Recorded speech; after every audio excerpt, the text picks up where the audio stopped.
If you've been with us this year, you know that just about every week I have been sharing with you again and again my vision for our church for this year. And that vision is that I want us to experience a real intimacy with God. I want us as a church body to regain that first love that we had for Jesus. And what I'm referring to this is I want us to have an old-fashioned revival all over again. Now, by revival, I'm always a little worried about that word. Because you use the word revival, everybody thinks tent meeting. And I'm not thinking about putting up a tent. I'm really not. But what I want is for us to fall in love with Jesus and love Him so much that it changes our lives. And because our lives are changed, it changes the lives of those around us.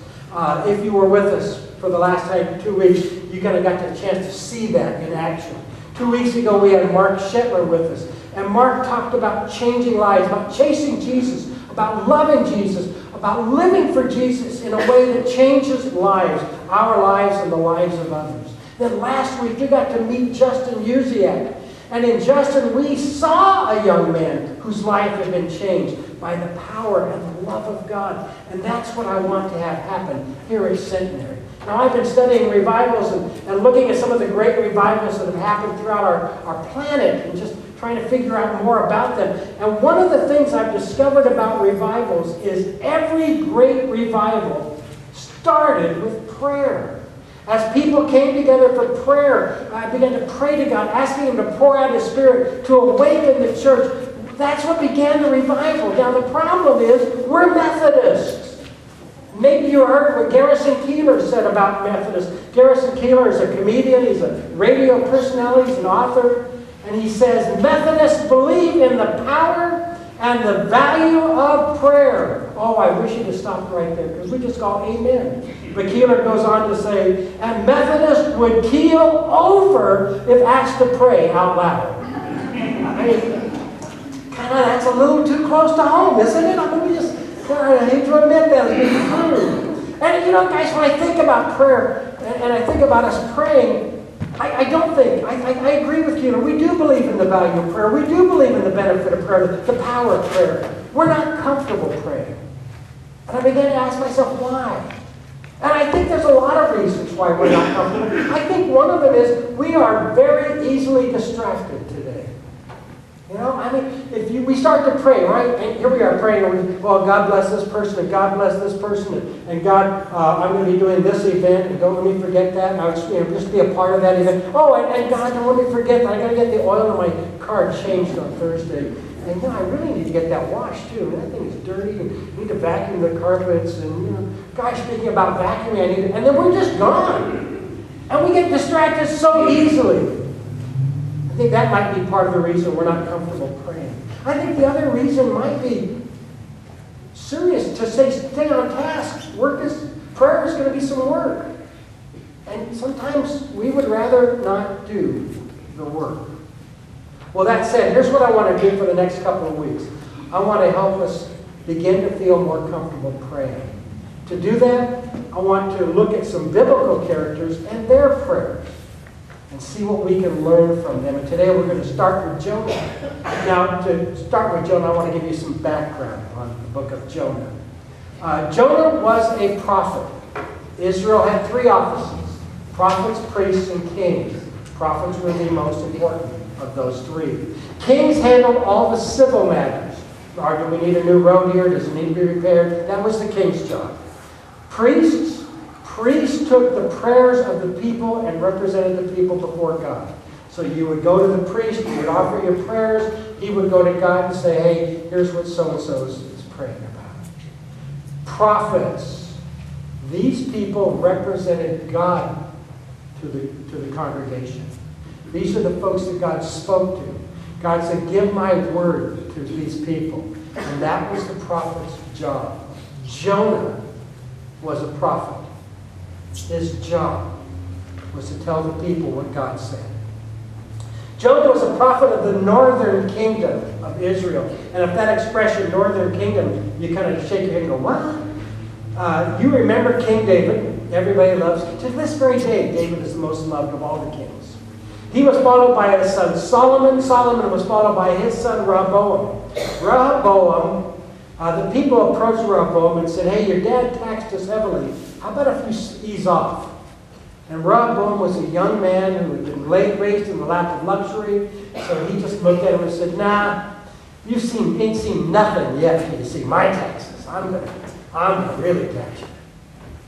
10 northern tribes decided to separate from the nation of Israel. 10 northern tribes took the name Israel, and they stayed north, but they no longer associated with the southern nation of Judah.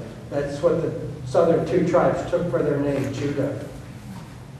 Now, these 2 nations in 922, after they separated, were faced with a great problem. And that was the nation of Syria. Syria was the most powerful nation in the world at that time, the known world. Their king was a man by the name of Tiglath-Pileser. He was evil, and he was cruel, and he was intent on conquering the entire known world, including Israel and Judah. He was the enemy of the people of God, and his capital was a city called Nineveh. And Jonah, the prophet of God, gets called by God to go to Nineveh and speak to them and tell them their deeds were wicked in the eyes of God. Let me put it in context so you can understand it. That would be the same as if I came to you and said, hey, I need you all to go to the Middle East, make contact with ISIS, and tell them that their deeds are evil. That's a suicide mission. And that's what Jonah saw.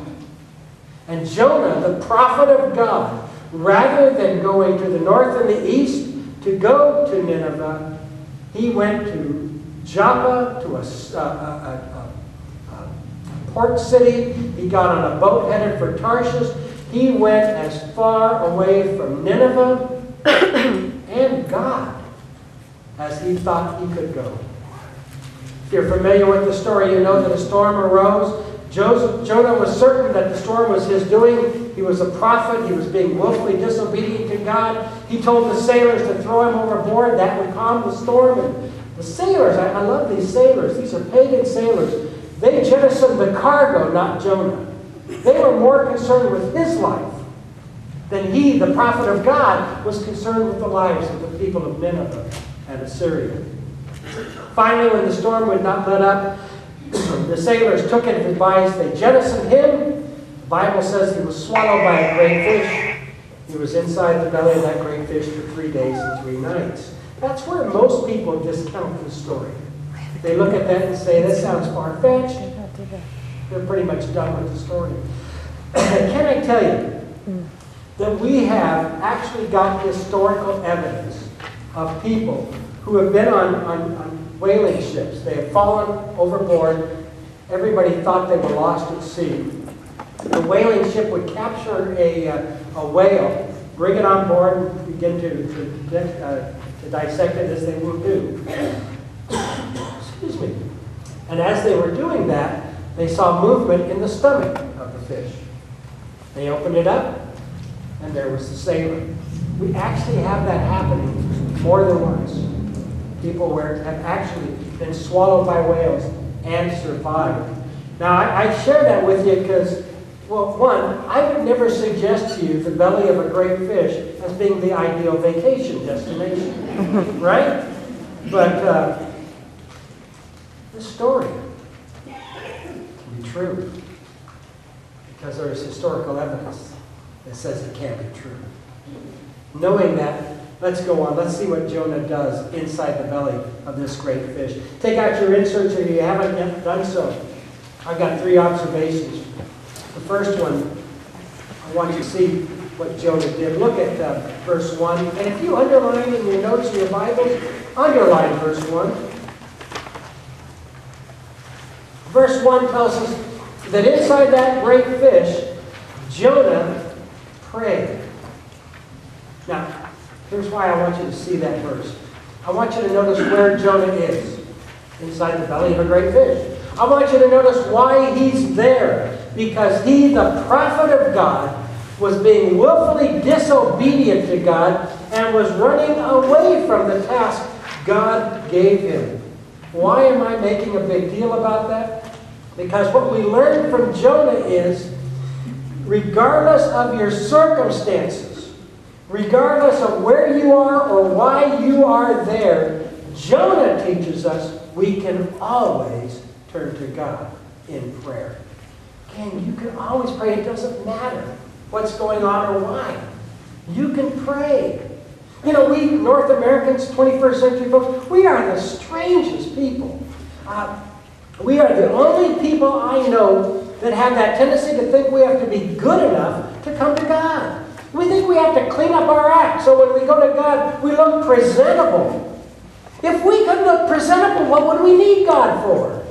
The reality is we can't clean up our own act. The reality is we can't make ourselves presentable. The reality is Jonah teaches us that even in our willful disobedience, we can go to God. Because it's in our willful disobedience that we need God most. And Jonah teaches us that God is so good, He's always willing to listen to us. He's always willing to hear us, even in our willful disobedience. How do I know that? Look at verse 2. Jonah says, in my distress, I called to the Lord. Now look at the next 4 words. And He answered me. Jonah said, I called to God because I was in trouble. I was in trouble because I'd acted sinfully. I called out to God, and regardless of my circumstances, regardless of my reasons, He answered me. God did not turn His back on Jonah. He will not turn His back on you.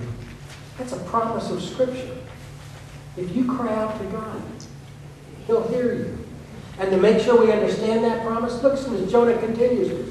From deep in the realm of the dead, I called for help. Where was he? In the realm of the dead. And what does God do?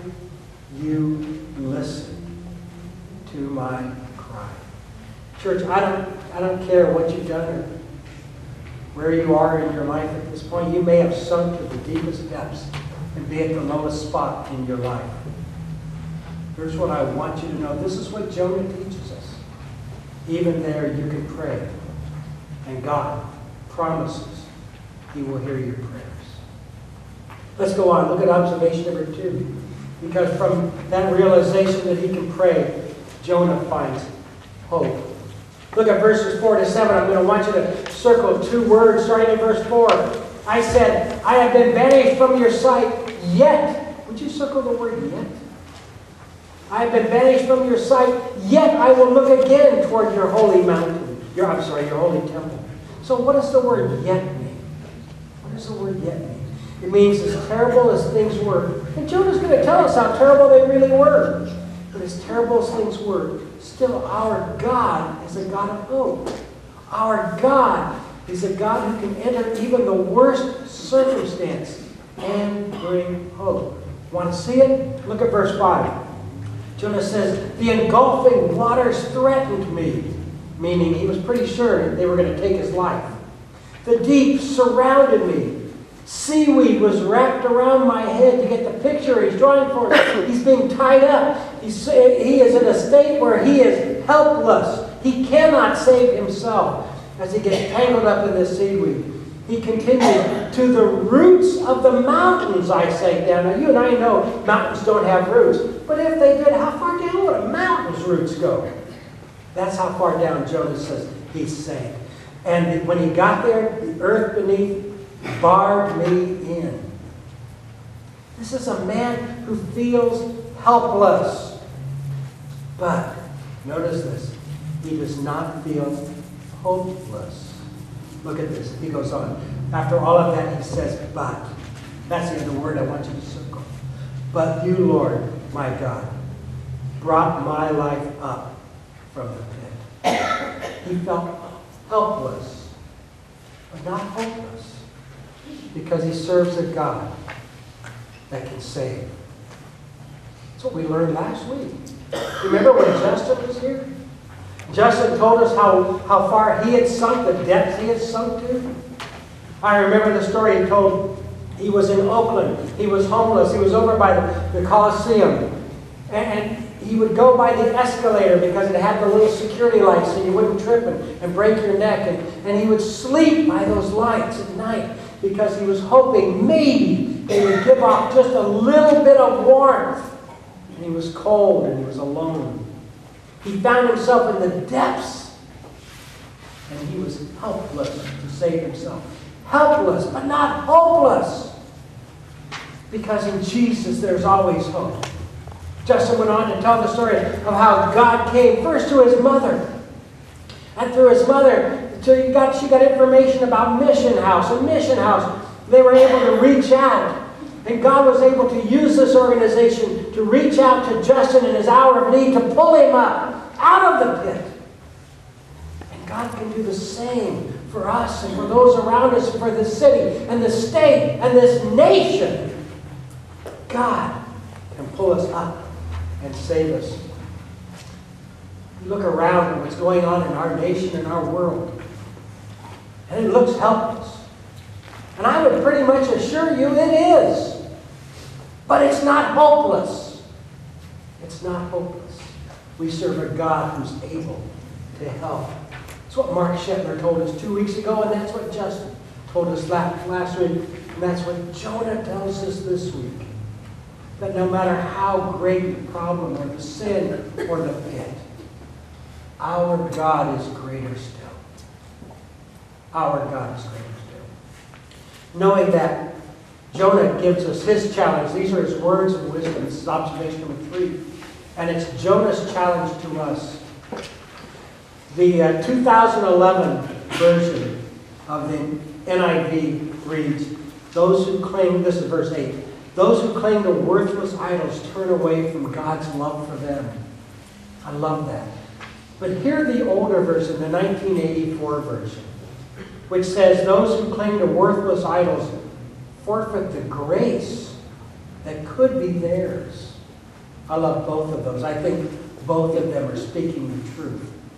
If we turn to a worthless idol to save us, we will not find salvation. Instead, by turning to worthless idols, we're going to be turning away from the one who loves us, the one who has grace, the only one who can truly help. Turning to worthless idols will cause us more trouble and no help and no hope. Now you stop me and you say, but Pastor, this is the 21st century. We don't have little idols like Israel had. And you're right. Israel used to make these little idols. They weren't very big. They were small, usually made out of rock or wood.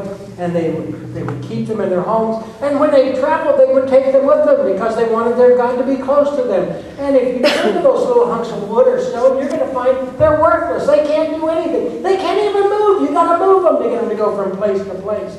Those things are worthless. You would say, we don't have those types of idols. I'd say, you're right.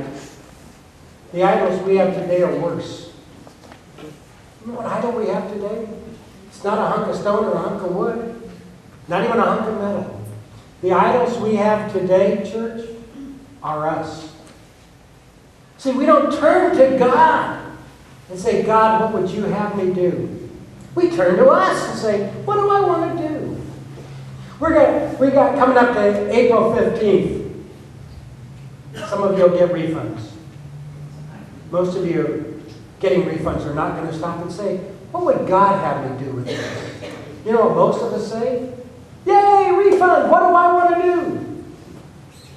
We do that with our day. We have made us the authority of our lives. We've turned to us to be our deity.